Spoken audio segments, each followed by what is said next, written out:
Hi, Neil Lazarus here. David Horowitz, the editor of the Times of Israel, which I'm sure many of you read, recently described the actions of Benjamin Netanyahu as creating a democratic dictatorship in Israel. I actually think it's an interesting description and an apt use of phrase. Let's backtrack a second. Look, let's put the cards straight on the table. I don't think anyone who's heard me or seen my work countering anti-Semitism on campuses and around the world, literally, for the last 30 years, can say I'm anti-Israel in any way. More than that, many people who are beginning to criticize what's happening in Israel are former prime ministers, loyal members of the governing elite. What do I mean by that? I mean former attorney generals, judges, some of the greatest supporters of Israel, Dershkovitz, for example, or the head of the ADL, the Anti-Defamation League, all have come out with concern about one fact. So hold on, what's going on? Let's backtrack a bit. Criticizing Israeli government policy is not anti-Semitic. Anti-Semitic criticism of Israeli government policy is. What do I mean by that? I think if you're listening to this, you're interested in Israel, you care about Israel, you want Israel to be a better place, you want to be able to say that Israel is the only democracy in the Middle East. You want to continue to argue that the allegations of apartheid, and all that, the BS or BDS that we hear, is literally that. But something's happening which is really quite kind of worrying for many, many people. And like I said, it's not just a sort of like wacky anarchists or vegans. Oh God, did I just upset a vegan? I know, they're always upset, so who cares? Bottom line, what's the story about? The government is trying to introduce legislation, and could well do it, which would change the very means by which the Supreme Court of Israel can act. The thing you need to understand is this, that in Israel there is not a second house. There is only one house. So we don't have a House of Representatives, we don't have a House of a Senate, we only have the Knesset. In the Knesset there are 120 seats, a simple majority therefore is 61. What does that mean? It means that legislation only needs to go through the Knesset and through its committees. It doesn't need to go through two houses, so there's no checks and balances. What often will happen is that the Supreme Court itself will act as a counterbalance against the government. In other words, that any individual can turn around and appeal to the Supreme Court saying, I believe that the government has acted illegally, it's infringing on my rights, and it is illegal. The Supreme Court can then decide on the legality of legislation, which, by the way, doesn't do that very often. What the government wants to introduce is to change that ability of the Supreme Court to knock down legislation of the Knesset. Look, in the name of fairness, what they would say is, why can the Supreme Court get rid of a piece of legislation introduced by a democratically elected government? That government has a mandate from the people. Who are these judges? These judges are of an elite group, elite socioeconomic group. They're not, don't have any real sense of reality. They don't represent anybody. They're not accountable to anybody. They just decide. That may be the case.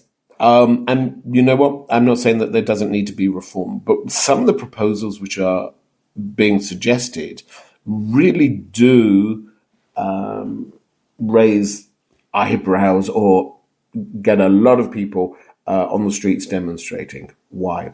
There's a number of things they want to introduce.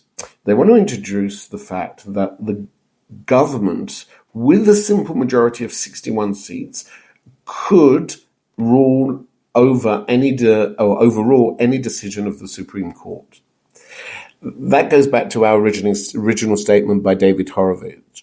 In other words, you would have, if the Knesset rules or passes legislation, the Supreme Court saying that's illegal, very simply, the Knesset and the government in the Knesset can rule saying, well, we're going to do it anyway, the Supreme Court is out of place.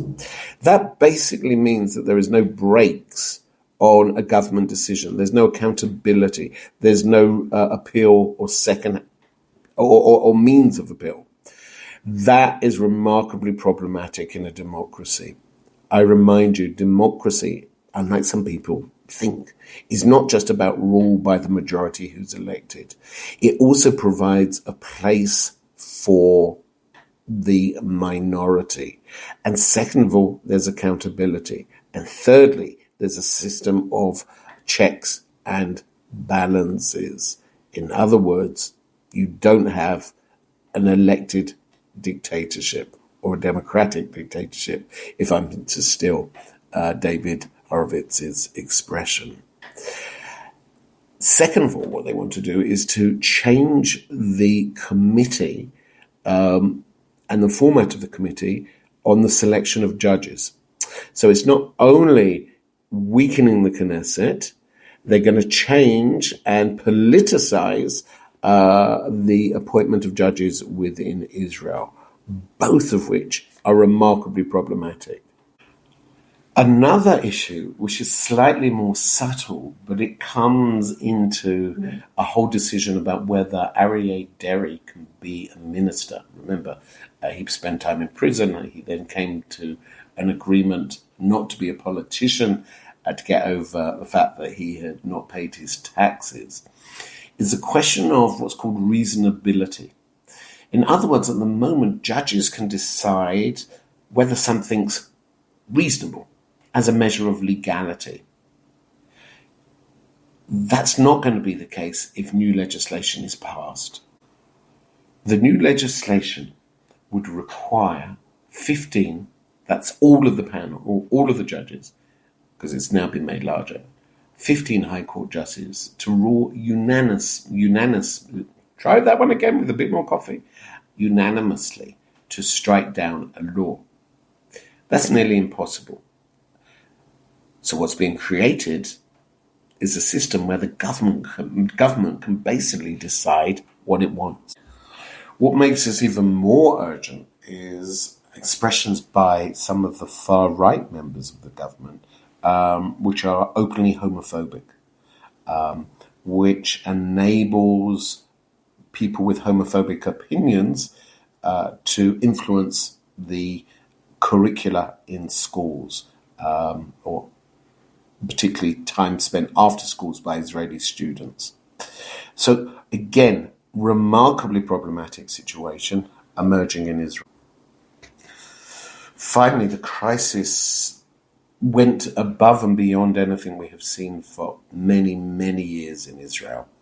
When Otzma Yehudit, MK, Zvika Fogel, accused two opposition leaders as being treasonable, he accused them of treason against the state, and openly called for the arrest of opposition leaders Gantz and Lapid.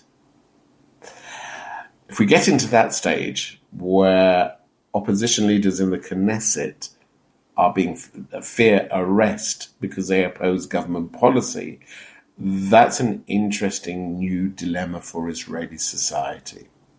Important to add, Netanyahu condemned it, Ben-Gvir condemned it, and told them to respect the law of order, and that was condemned. But that voice was heard, and again, certainly raised alarm bells.